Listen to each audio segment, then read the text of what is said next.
Հարգելի գործընկերներ, իմ աջ ձեռքում կառավարության ծրագրի կատարողականի զեկույցն է։ Իմ ձախ ձեռքում ընդդիմության ծրագիրն է, որի կատարողականի մասին մենք չենք խոսում։ Եվ ես պատրաստվում եմ դրա մասին խոսել այն պահից սկսած, երբ որ պարոն Բագրատյանը կզբաղեցնի իր տեղը եւ կդադարի ինձ խանգարել։ Իմ ձեռքում Դաշնակցության տխրահռչակ 004 շրջաբերականն է եւ ձեզ հիմա ես կհիմնավորեմ փաստերով, թե ինչպես է Դաշնակցության ծրագիրը, որը պատերազմի եռագլուխ կուսակցության ծրագիրն է, 2023 թվականին բերել Լեռնային Ղարաբաղի հայաթափման, ինչպես է այս ծրագիրը ենթադրել Հայաստանի անկախության վերացում եւ ինչպես է այս ծրագրից բխում այն ամենը, ինչ իրենք անում են հիմա։ Կարդում եմ 004 շրջաբերականից։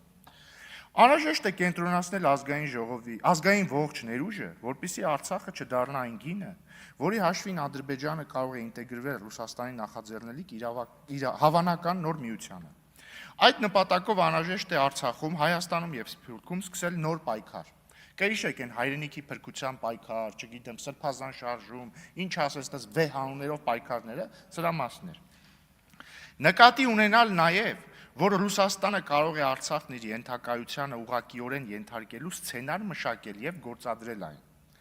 Աշխատանք տանել, որպեսզի հավանական միության ձևավորման դեպքում Արցախի ու Հայաստանի ճակատագրերը լուծվեն որպես մեկ ամբողջություն։ Այսինքն, եթե որոշվի Արցախը ենթարկեցնել այլ պետության, որ ձեռի հետ Հայաստանն էլ ենթարկվի այդ պետությանը։ Բացի դրանից, ինչ է ասում նույն շրջաբերականը։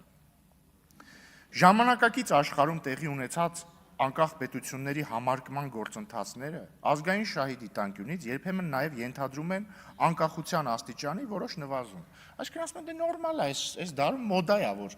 ինքնիշխանության մակարդակը նվազի։ Եվ ամենակարևորը, նրանք ասում են, այսինքն շրջաբերականում,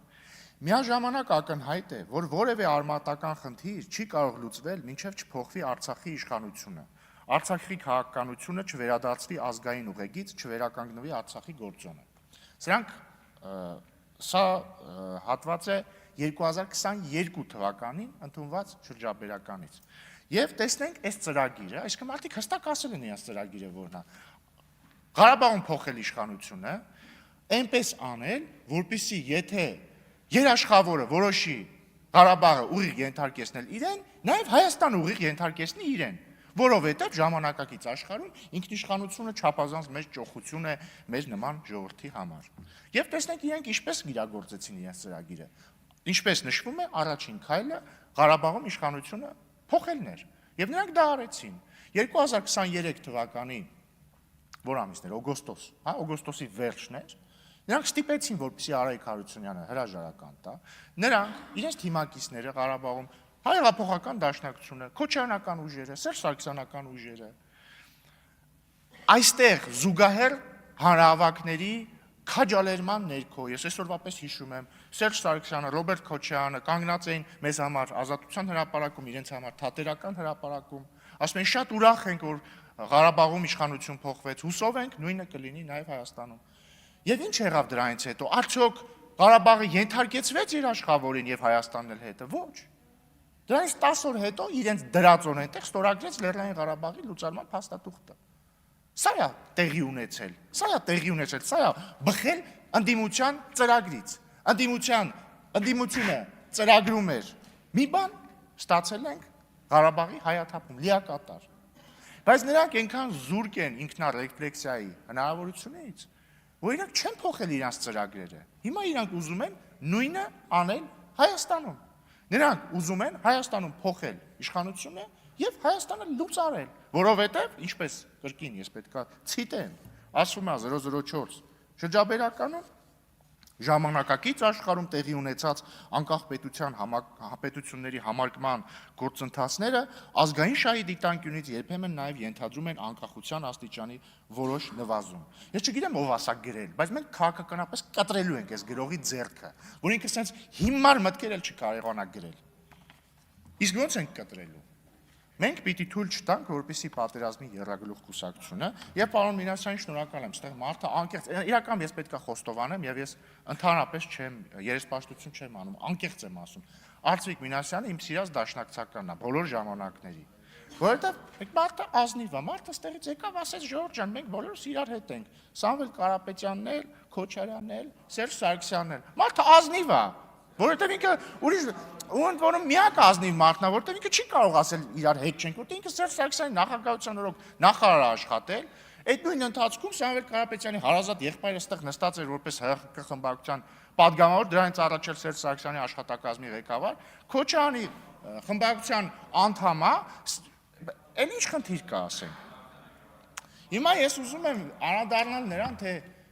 ինչ են ուզում անեն հիմա մեր ընդդիմադիր գործընկերները։ Տեսեք, պարոն Խաչատրյանը, Արթուր Խաչատրյանը ինչ հետաքրքիր ելույթ ունեցավ։ Եկավ սկզբից պնդեց, որ իրենց ընտրվելու դեպքում պատերազմ չի լինելու, հետո դրանից մեկ բառ հետո հիմնավորեց, թե ինչու է իրենց ընտրվելուց հետո պատերազմ լինելու։ Որտեղ պարոն Խաչատրյանը, անդրադառնալով նախած ստորագրված խաղաղության պայմանագրին, ասեց դե հաստատված ոչ մի թուղթ չկա։ Ինչով ապացուցեց։ Դուք ասացիք դե հաստատված վերջնական ոչ մի թուղթ չկա։ Ինչով դուք ապացուցեցիք մեր պնդումն առ այն, որ դուք, եթե գաք իշխանության, դուք պատրաստվում եք վերաբանակցել նախաստորագրված խաղաղության պայմանագիրը։ Այսինքն, եթե պատկերացնենք այն մղձավանջային սցենարը, ըստ որի դուք Կալուգացի օլիգարխի Զարմիկը եւ Քոչարյանը եկել եք իշխանության, չգիտեմ, կոալիցիոն համաձայնագիր եք կնքել, Քոչարյանին էլ ընտրել եք վարչապետ, ինչ եք անելու։ Անդրանիկ Քոչարյանին չէի դեպ, Ռոբերտ Քոչարյան։ Դե հա, ինչ եք անելու։ Դուք նախ հայտարարելու եք, նախ մի հատ Պարոն Խաչատրյան, չեք զգում, որ ազգային ժողովի նիստերի դահլիճում եք։